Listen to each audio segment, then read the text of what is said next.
ஆண்டவராய் இயேசு கிறிஸ்துவின் நாமத்தினாலே உங்களுக்கு கிருபையும் இரக்கமும் சமாதானமும் உண்டாயிருப்பதாக என்று வாழ்த்துவது பார்வையற்றோர் மத்தியில் கிறிஸ்துவின் பணியில் மதுரை மார்க்.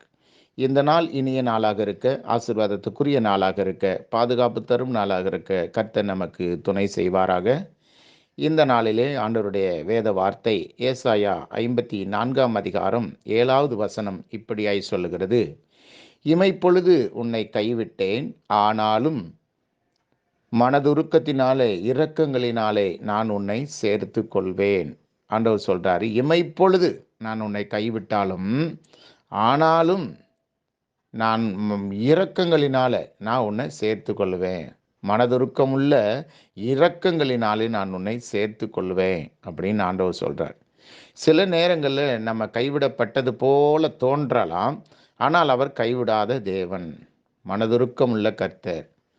அவர் இரக்கத்திற்கு முடிவே கிடையாது, அவருடைய அன்புக்கு அளவே இல்லை. நம்ம சில பாடல்கள்லாம் பாடி ஆண்டவரை மகிமைப்படுத்துகிறோம். இமைப்பொழுது கைவிட்டால்னா ஒரு செகண்டு தான். நம்ம ஏதோ ஒரு படியில் தவறுறோம், ஏதோ ஒரு காரியத்தில் தவறுறோம், ஏதோ ஒரு சூழ்நிலையில் நம்மக்கிட்ட இருக்கிற சமாதானம் குறைவுபட்டது போல தோன்றலாம்.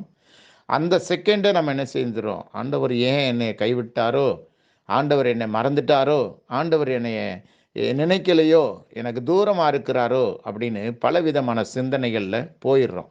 ஆனால் ஆண்டவர் சொல்கிறாரு, இப்பொழுது உன்னை கைவிட்டாலும் மனதுருக்கமுள்ள இரக்கங்களினால நான் உன்னை சேர்த்து கொள்வேன்றார். உன் தாயும் தகப்பன் உன்னை கைவிடலாம், உற்றார் உறவினர்கள் உன்னை மறக்கலாம், நான் உன்னை மறப்பதும் இல்லை, மறந்து போவதும் இல்லை, நான் உன்னை விட்டு விலகுவதும் இல்லை, உன்னை கைவிடுவதும் இல்லைன்னு கர்த்தர் சொல்கிறார். ஏன்னா அவர் இரக்கமுள்ள தேவனாக இருக்கிறார். வேதம் அப்படித்தானே சொல்லுது, கர்த்தருக்கு பயப்படுகிற யாவர் மீதும் கர்த்தர் இரக்கமுள்ளவராக இருக்கிறார்.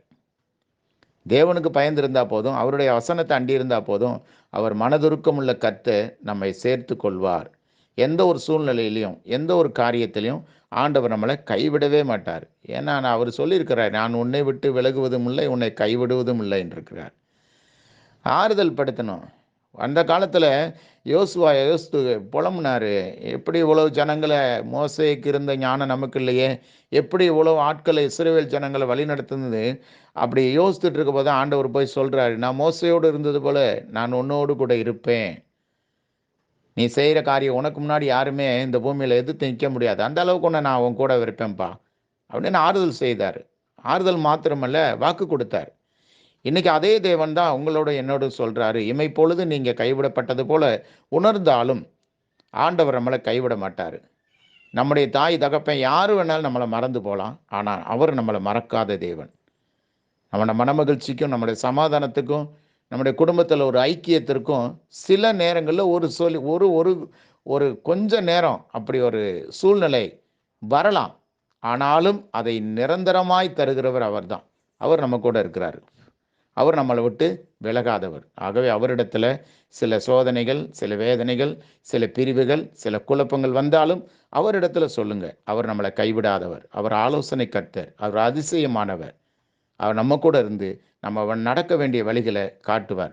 என வேதம் அப்படிதான் சொல்லுது, உன் வழிகளில் எல்லாம் அவரை நினைத்துக்கொள், அப்பொழுது உன் பாதையை செவ்வைப்படுத்துவார். நம்ம அவரை நினைச்சுக்கிட்டா போதும், அவர் நினைச்சிட்டா போதும், அவர் நம்ம வழியை செவ்வைப்படுத்துவார். கைவிடப்பட்டது போல தோன்றும் போதெல்லாம் அவரை நினைங்க. அவர் கைவிட மாட்டேன்னு சொல்லியிருக்கிறாரே, அவர் உன்னை விட்டு விலக மாட்டேன்னு சொல்லி எப்படி நம்மளை கைவிடுவார்?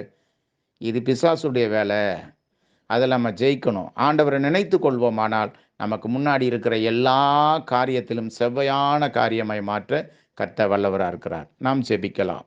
எங்களை நேசிக்கிற நல்ல ஆண்டவரே, இந்த நல்ல ஒரு புதிய நாளுக்காக, காலை வேலைக்காக உமக்கு நன்றி செலுத்துகிறோம், ஸ்தோத்தரிக்கிறோம்.